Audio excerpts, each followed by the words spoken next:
So we were looking at Edward Hopper's Nighthawks.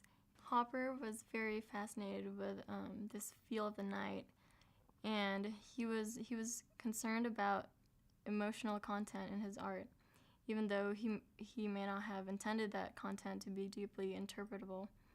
Hopper was a student of Henri, and he advised his students that low art is just telling things, as there's the night. High art gives the feeling of the night. Hopper took this and came up with Nighthawks, like showing the feeling of the night.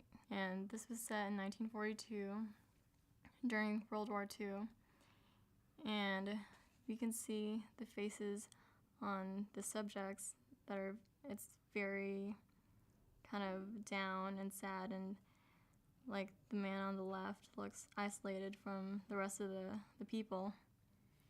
Yeah, and you can see isolation is a theme throughout this painting. Mm-hmm. We see these individuals inside the building, but we're sort of separated from that because there's nothing going on outside. Yeah, it's empty outside. It's very dark and eerie, and you get this haunted sort of feeling.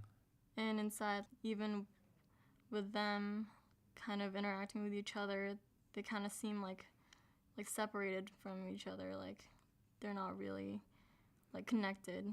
And where was this set? This was set in New York City? In New York. You get this sense of loneliness that you see this guy here by himself, and these people, I don't know if they're interacting or not, but you wonder, like, what's their story? Like, what's the meaning? Why are they all there at the same time?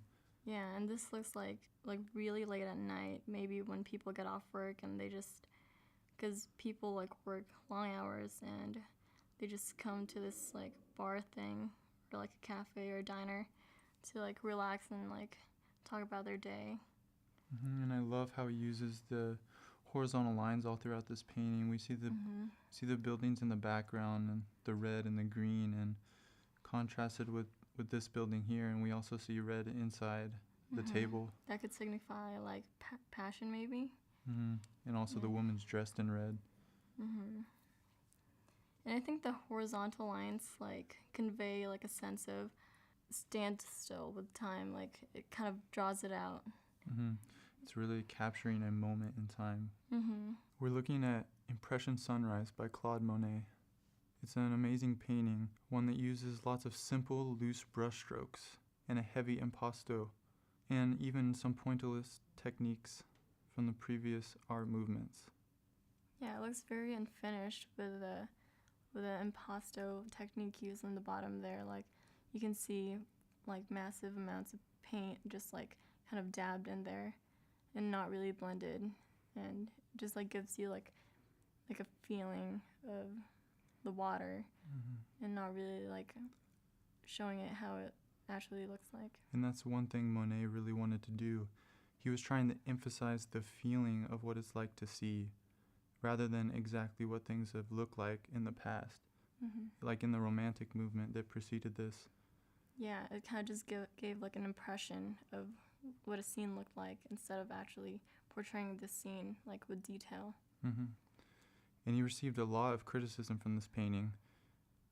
The Salon rejected him and a lot of his friends, and so he first showed this painting at a convention that him and Renoir and Degas put together. And the word impression actually comes from them. They were kind of like the pioneers of the Impressionistic movement because they were the first to paint like something that didn't look just like how it actually looked like, but just like an impression of it. Critics actually coined the term Impressionism as he was poking fun almost at Monet, but it stuck, and the term Impression, Sunrise, came to name this painting and the Impressionist movement itself. It's interesting, the smokiness in the background. We see it almost appears as if it's fogginess from the morning, but actually, if you look closely in the distance, you can see that actually some of it is from smokestacks in the background. And this is interesting because it's a time just after the Franco-Prussian War, and these smokestacks really symbolize this freedom and a construction project following the treaty between Persia and Russia. So it's interesting how shows beauty. And that kind of industry and like all the smoke.